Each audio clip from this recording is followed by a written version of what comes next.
All right, it's 7 o'clock.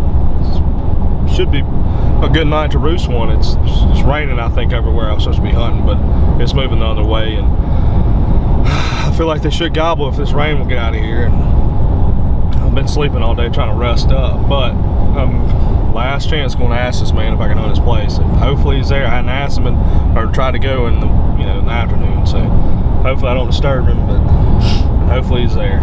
We'll see. I mean, just got to try it again. I could have definitely killed a bird if I was sitting there looking at him gobble this morning on his place. So yeah, we'll see. But hopefully we can get it done. Well, the guy was finally home, and now we have about 12,000 acres to hunt on. So I wish we could have had him this morning, because I sat there and watched the turkeys on his place gobble at me. But it is what it is. We got 2 more mornings to hunt them, so hopefully we can find one and get one down. I mean, this is awesome. I'm pumped. I hadn't been out of the truck 30 seconds. I remember talking to my friends, these cows over here, they're mooing, and their mooing just made a bird gobble right here on this man's place at about, I don't know, 300 yards maybe. It's a little late. It's 7:50, so it's kind of chilly. I'm gonna put on a jacket real quick. I'm about to go pinpoint this bird in the tree and mark him on Onyx and get it on him in the morning. But I'm pumped. We'll see. They've gobbled a couple times since I've been getting ready. I'm taking my gun just in case. But they're right off in this hole, right where I've been hearing them. So I'm about to go in here, get tucked in, and watch them fly up, get as close as possible without spooking them. I forgot one crucial thing.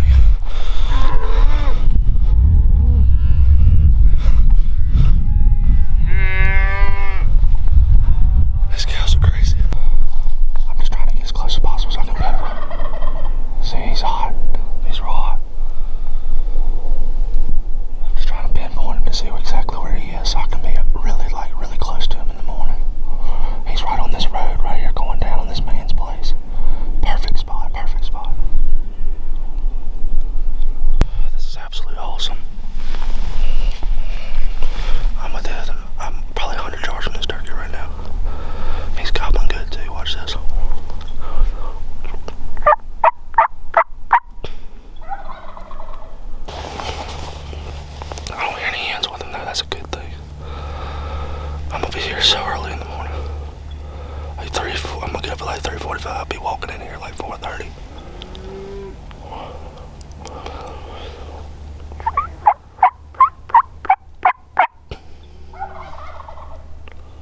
Oh my God, it is right there. I don't know if he's on the ground or not. I mean, in the tree or not.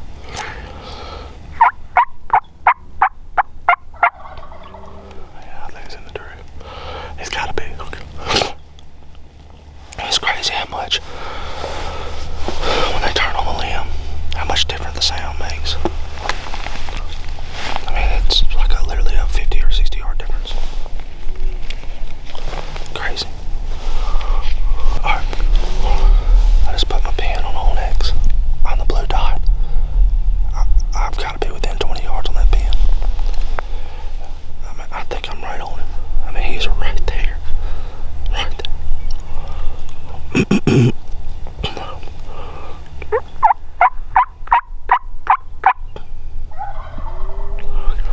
There's a ridge up there like they normally do. They always like to roost on the side of ridges, and they always like to fly down first. So I think I'm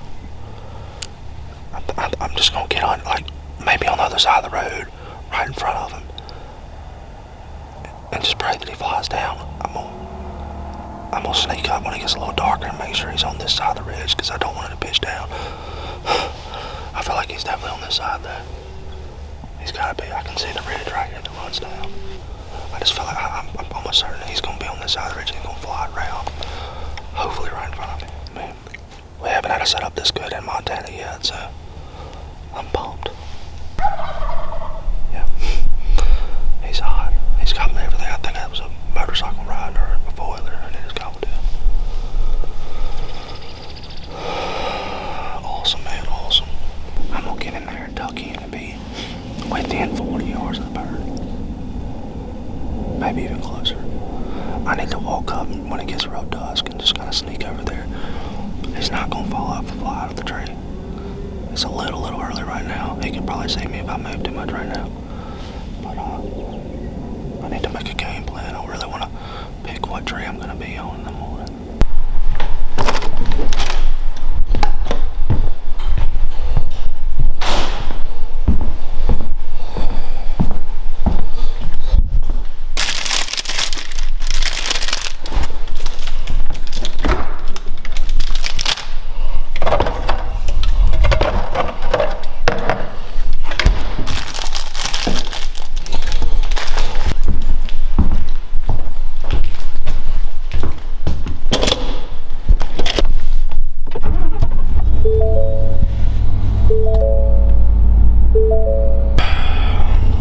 We got an early one this morning.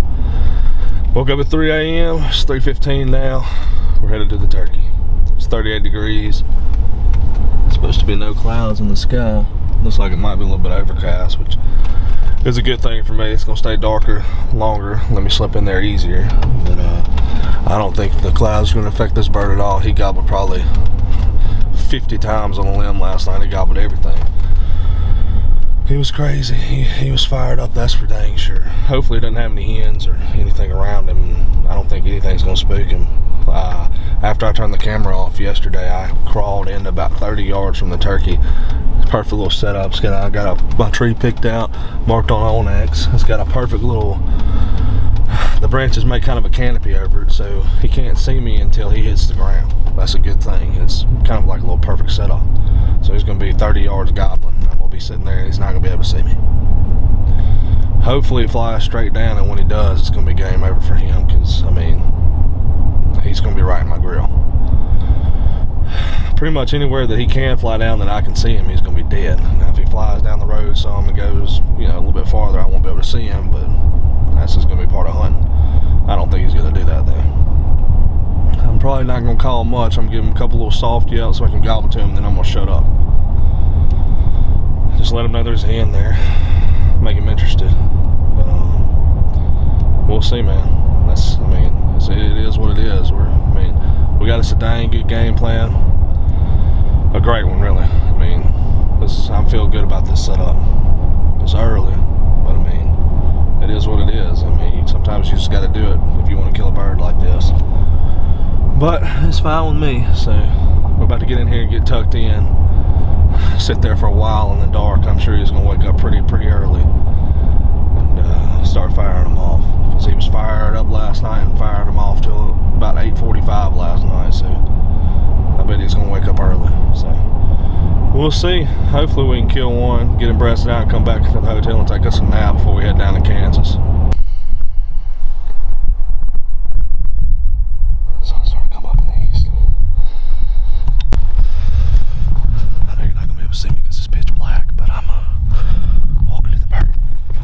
Walking to the bird now. We got about a 300 or 400 yard walk down this road, and we got everything marked up on the GPS. He's got just enough light to navigate through this stuff. It's not gonna be hard walking. So we're about to slip in. Be as quiet as possible. So I can't wait.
that's a plan coming together right there.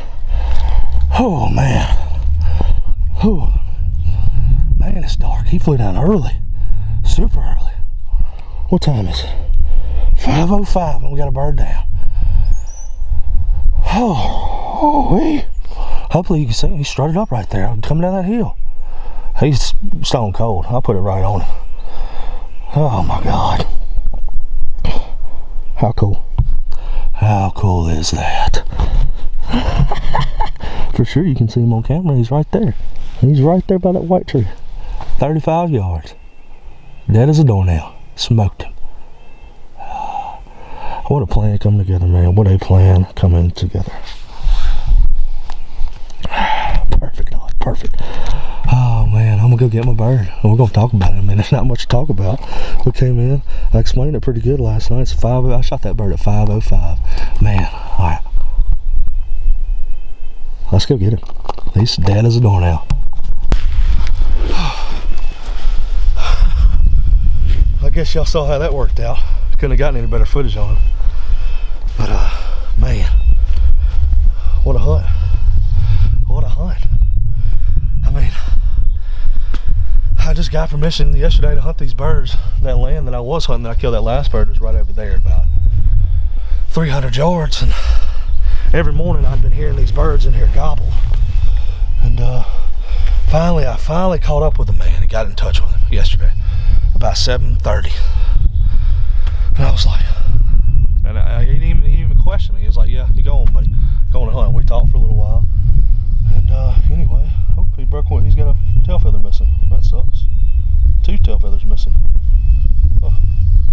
But anyway, so we just asked him, and he was like, yeah, go on. He showed me the lines and whatnot. And it wasn't 15 minutes, or not even that. It was 5 minutes after I pulled out of his house, I had this bird gobbling his head off. Y'all see all that on film. I got all that on video. And he was gobbling everything. I just brought my mouth calling here, and I thought he was on the ground still.